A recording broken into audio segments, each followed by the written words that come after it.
এত যে বই রিভিউ করেছি তার মধ্যে এই বইটা পার্সোনালি রিভিউ করে খুবই আনন্দ পাচ্ছি। কারণ এই বইটা আমার জীবনে কেনা প্রথম বই। মানে আমি যবে থেকে মানে গল্পের বই পড়া শুরু করেছি, প্রথম ফ্রি বই পড়তাম। মানে কেউ দিল বা কেউ মানে পড়তে দিল, তার থেকে পড়তাম। তা আমি দেখলাম গল্পের বই পড়ার একটা আলাদাই স্বাদ আছে। তা আমি যখন আগে টাকা জমিয়ে কি করতাম, এটা ওটা কিনতাম, খাবার জিনিস কিনতাম, বই কোনোদিন কিনতাম না। কিন্তু সেবার কি মনে হলো, যাই কিছু গল্পের বই কিনে আনি। তো গল্পের বই, আমার ডিটেকটিভ গল্প খুব ভালোবাসি, আমার সেসব ভালো লাগতো। তখন একজন ফেলুদা এই ব্যোমকেশ পড়তে দিয়েছিল, ব্যোমকেশ শরদিন্দু অমনিবাস, আমার পড়ে খুব ভালো গেছিল। কিন্তু আর পারছিলাম না, মানে আর একটা খণ্ড দিয়েছিল, অন্যগুলো পাচ্ছিলাম না। তখন আমি দোকানদারকে বললাম আমাকে একটা ডিটেকটিভ বই দিন। তো দোকানদার আমাকে শার্লক হোমস সমগ্রটা দিল। আর সত্যি বলতে কি এত সুন্দর এর অনুবাদ, মানে শার্লক হোমসের প্রচুর সমগ্র বেরিয়েছে। অদৃশ বর্ধনের একটা অনুবাদ করেছে, তারপরে আরও অনেক অনুবাদ পেয়েছি আমি। কিন্তু আমার জীবনে পার্সোনালি এত সুন্দর অনুবাদ আমার ভালো লেগেছে, এই বইটা বৃত্তিরাজ সেন করেছে। এই বইটা আমার এতই ভালো লেগেছে, আমি বারবার প্রশ্ন করছি। মানে কখনো এমন হয়েছে, আমি যে কাহিনীটা পড়ছি, আমি নিজেই ভুলে যেতাম যে এই কাহিনীটা বাংলায় লেখা না। এই কাহিনীটা যে ইংলিশে লেখা হয়েছে, আমি মাঝে ভুলে যেতাম। মনে হচ্ছে যেন কোনো বাঙালি লেখক এটা লিখেছে। এর অনুবাদ এত সুন্দর। বিশেষত হাউন্ড অফ দি বাস্কারভিলস, যেটা এই কাহিনীটা তো অত্যন্ত সুন্দর। হাউন্ড অফ দি বাস্কারভিলস মানে আমি রুদ্ধশ্বাসে পড়ে গিয়েছি। মানে সেই সময় পরীক্ষা তো 9 এ পড়ি, সামনে তো পরীক্ষা ছিল। কিন্তু মাথা মানে কিছুতেই মন বসছে না আমার গল্পের বই ছেড়ে, হাউন্ড অফ দি বাস্কারভিলস ছেড়ে। এত সুন্দর। তবে ভারতের পটভূমিকায় একটা উপন্যাস আছে, এ স্টাডি ইন স্কারলেটই মনে হয়, সেটাও আমার খুব ভালো লেগেছে। তো এই বইটাতে শার্লক হোমসের যতগুলো কাহিনী এখনো অবধি প্রকাশিত হয়েছে, সমস্ত কাহিনীকে লেখক সংকলন করেছে। এর বাইরেও ২-১ টা শার্লক হোমসের কাহিনী খোঁজ পাওয়া যায়, কিন্তু সেগুলো অ্যাকচুয়ালি আর্থার কোনান ডয়েলের লেখা নয়। সেগুলো অন্যান্যরা পরবর্তীকালে স্পেশাল মেমোরিয়াল হিসাবে লিখেছে। যেমন আমি এটা পড়েছিলাম কয়েক বছর আগে, ২০২২ সালে। সেটা একটা শার্লক হোমসের কাহিনী, বাট সেটা আর্থার কোনান ডয়েলের লেখা না। ঠিক আছে? কাহিনীটা মনে পড়ছে না। আর্থার কোনান ডয়েল যে ৪ টি উপন্যাস লিখেছিলেন, তার মধ্যে a study in scarlet, sign of 4, valley of fear, hound of the Baskervilles, এই ৪ টি উপন্যাসই একমাত্র রয়েছে শার্লক হোমসকে নিয়ে। এছাড়াও তিনি লিখেছিলেন প্রচুর গল্প। প্রচুর গল্পের মধ্যে সেগুলোকে ভাগ করে দেওয়া হয়েছে ৫ টি বইতে। ১, ২, ৩, ৪, ৫। ঠিক আছে? Adventure of Sherlock Holmes, memoirs of Sherlock Holmes, return of Sherlock Holmes, his last bow আর case book of Sherlock Holmes. এবং তারপরে আমরা পাই হচ্ছে শার্লক হোমসের ডায়েরি। এই ডায়েরি অংশটা খুব ইম্পর্টেন্ট। এখানে লেখক আমাদের বহু ইম্পর্টেন্ট তথ্য দিয়েছে, যেটা কিনা আমি বলতে মানে কি বলবো, এত কিছু শার্লক হোমসের ব্যাপারে আমি এখানে জানতে পারলাম। ঠিক আছে? আর সত্যি কথা বলতে কি, একবার শার্লক হোমসকে লেখক মেরেও ফেলে। মানে এই যে আর্থার কোনান ডয়েল, তিনি শার্লক হোমসকে মেরে ফেলেন একটা কাহিনীতে। কাহিনীটা আমার এখন ঠিক মনে পড়ছে না। যদি কেউ জানেন কমেন্ট করে দেয়। তারপরে শার্লক হোমসের ব্যাপারে এত চিঠি আসতে লাগে, লোকে বলতে থাকে শার্লক হোমস কবে ফিরবে? তখন বাধ্য হয়ে লেখক আবার শার্লক হোমসকে বাঁচিয়ে ফিরিয়ে আনে। শার্লক হোমসের যে শত্রু আছে প্রফেসর মারিয়ার্টি, আমারও নামটা এখনো মনে আছে, প্রফেসর মারিয়ার্টি। সেই মারিয়ার্টির সাথে শার্লক হোমসের যে দ্বৈরথ, সেটা আমরা অত্যন্ত এনজয় করি। আর এই বইটার এত সুন্দর মানে এখন আমি বলছি না, আমার সেই সমস্ত দিনগুলোর কথা খুব মনে পড়ে যাচ্ছে।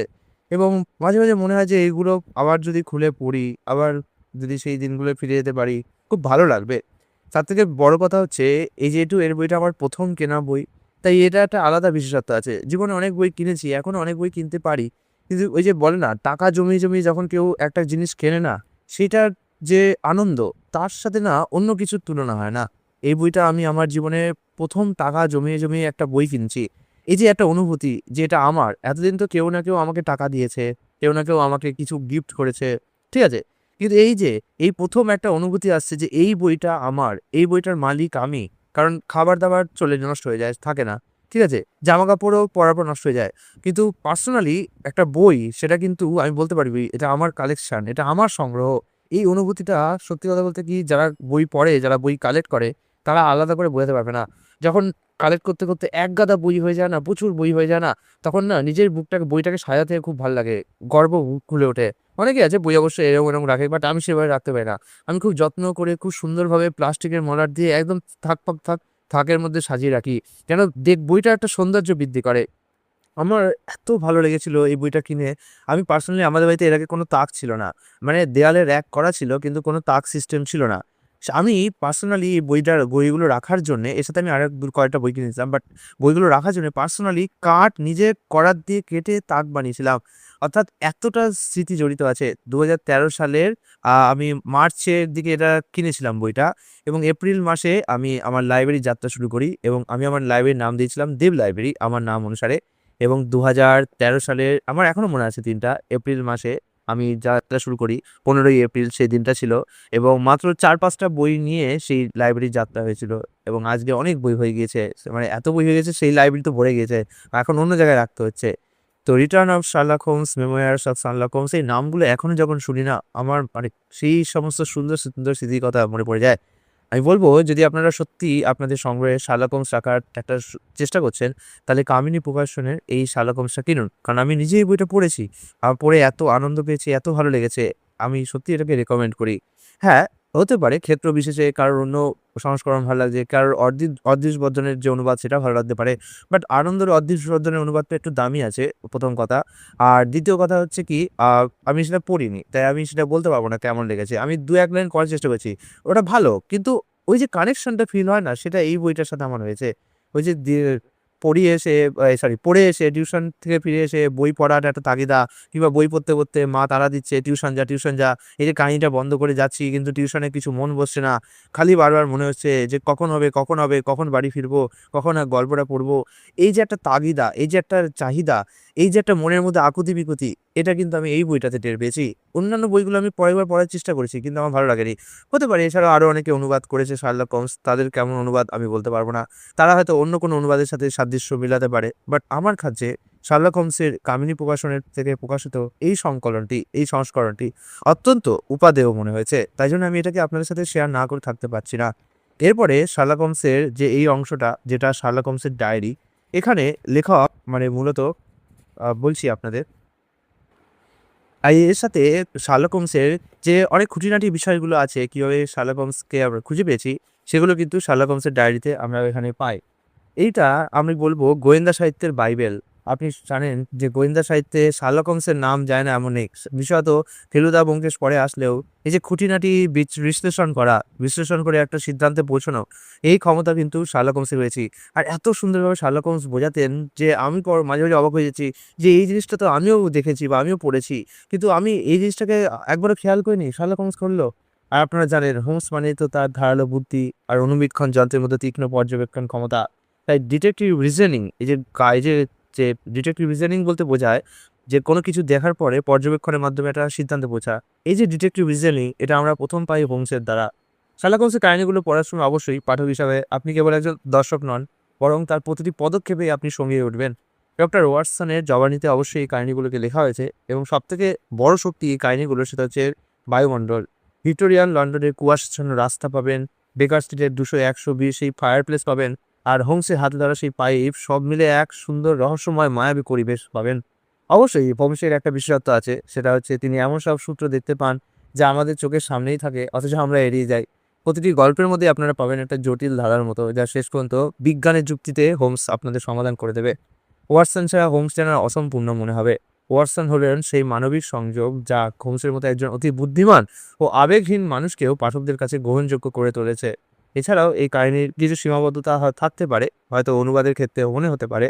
বাট আমার কাছে এর কোনো সীমাবদ্ধতা এখনো পর্যন্ত আমি দেখছি না। হতে পারে আমি একটু বায়াস, বাট এরকমই মনে হয়েছে।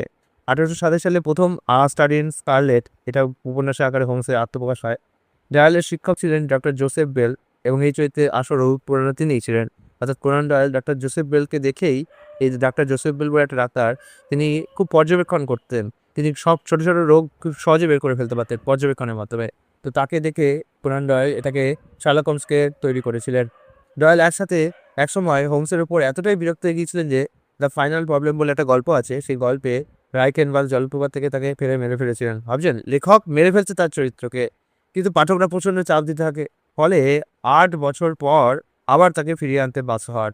এই শার্লক হোমস হলো অবশ্যই সাহিত্যের এমন একটি মানব চরিত্র যা নিয়ে এখনো পর্যন্ত সবথেকে বেশি সিনেমা বা টেলিভিশন সিরিজ তৈরি হয়েছে। এছাড়া একটা বিখ্যাত লাইন আছে না, সোমসের সেই বিখ্যাত line, elementary my dear Watson, এই বাক্যটি হুবহু কিন্তু তিনি ব্যবহার করেননি। ঠিক আছে? এটি পরবর্তীকালে চলচ্চিত্রের মাধ্যমে আমাদের মাঝে জনপ্রিয় হয়ে ওঠে। আজ শনিবার অবশ্যই এই জিনিসটা রিভিউ করতে পেরে আমার খুব ভালো লেগেছে। আর আপনারা বলুন এর কী বিশেষত্ব আছে, আপনাদের কাছে এই সংগ্রহটা আছে কি না? এটা পড়ে আপনারা কেমন অনুভব করেছেন যদি পড়ে থাকেন? আর যদি আপনারা পড়ার কথা ভাবছেন, তাহলে এটাও বলুন যে আপনারা কোন গ্রন্থটা কিনতে চলেছেন, অর্থাৎ কোন প্রকাশনী শার্লক হোমস কিনতে চলেছেন। এইটুকু ছিল একটা সংক্ষিপ্ত রিভিউ।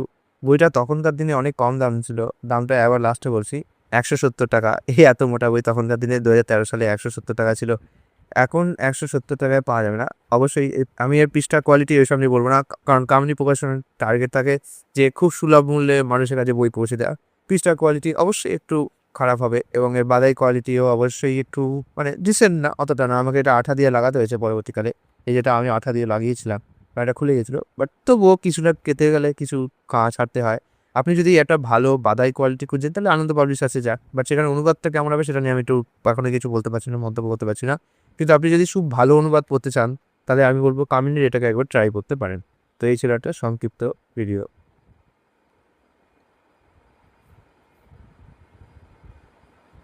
আমি একবার পৃষ্ঠাগুলো দেখিয়ে দিচ্ছি, যাতে আপনারা বুঝতে পারেন।